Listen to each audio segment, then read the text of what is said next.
ସମୃଦ୍ଧ ଓଡ଼ିଶା ଗଠନ ପାଇଁ ଐତିହାସିକ ଦୂରଦୃଷ୍ଟି ସମ୍ପନ୍ନ ବଜେଟ୍। ଲୋକକର୍ଣ୍ଣ୍ୟ ଏବଂ ଯୁଗାନ୍ତକାରୀ ବଜେଟ୍ ପାଇଁ ମାନ୍ୟବର ମୁଖ୍ୟମନ୍ତ୍ରୀ ଶ୍ରୀଯୁକ୍ତ ମୋହନ ମାଝୀଙ୍କୁ ଅଭିନନ୍ଦନ ଓ ଧନ୍ୟବାଦ ଜଣାଇଲେ ରାଜ୍ୟ ସଭାପତି। ଓଡ଼ିଆ ଅସ୍ମିତାର ପ୍ରଚାର ପ୍ରସାର ସହିତ ସମାଜର ସର୍ବବର୍ଗ ଓ ଅଞ୍ଚଳବାସୀଙ୍କ ଆଶା ଓ ଆକାଂକ୍ଷାକୁ ପୂରଣ କରିବା ନିମନ୍ତେ ବଜେଟ୍ରେ ଆର୍ଥିକ ବ୍ୟବସ୍ଥା କରାଯାଇଛି।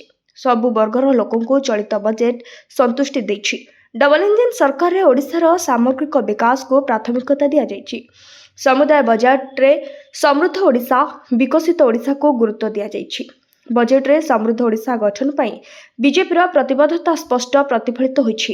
କୃଷି, ପର୍ଯ୍ୟଟନ, ଜଳସେଚନ ଓ ବନ୍ୟା ନିୟନ୍ତ୍ରଣ, ସ୍ୱାସ୍ଥ୍ୟ, ଶିକ୍ଷା, ଶିଳ୍ପ, କ୍ରୀଡ଼ା, ଦକ୍ଷତା ବିକାଶ, ଖାଦ୍ୟ ସୁରକ୍ଷାକୁ ପ୍ରାଥମିକତା ଦିଆଯାଇଛି।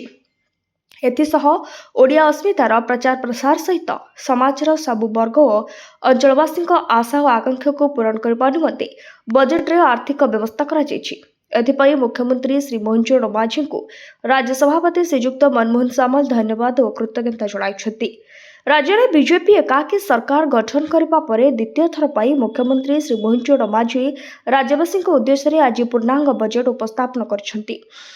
ଚଳିତ ବଜେଟ୍ରେ 16ଟି ନୂତନ ଜନକଲ୍ୟାଣକାରୀ ଯୋଜନା ସହ ପରିମାଣ 3,10,000 କୋଟି ଟଙ୍କାର ହୋଇଛି, ଯାହାକି ସର୍ବକାଳୀନ ସର୍ବାଧିକ। ଏ ବଜେଟ୍ରେ ରାଜ୍ୟର ସାମଗ୍ରିକ ବିକାଶ ଉପରେ ସରକାର ଗୁରୁତ୍ୱ ଦେଇଛନ୍ତି।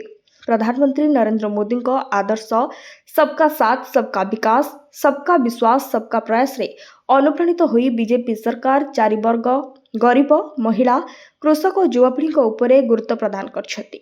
ପ୍ରତିଟି ଶ୍ରେଣୀର ଆଶା ଓ ଆକାଂକ୍ଷାକୁ ପୂରଣ କରାଯିବାର ପ୍ରୟାସ କରାଯାଇଛି।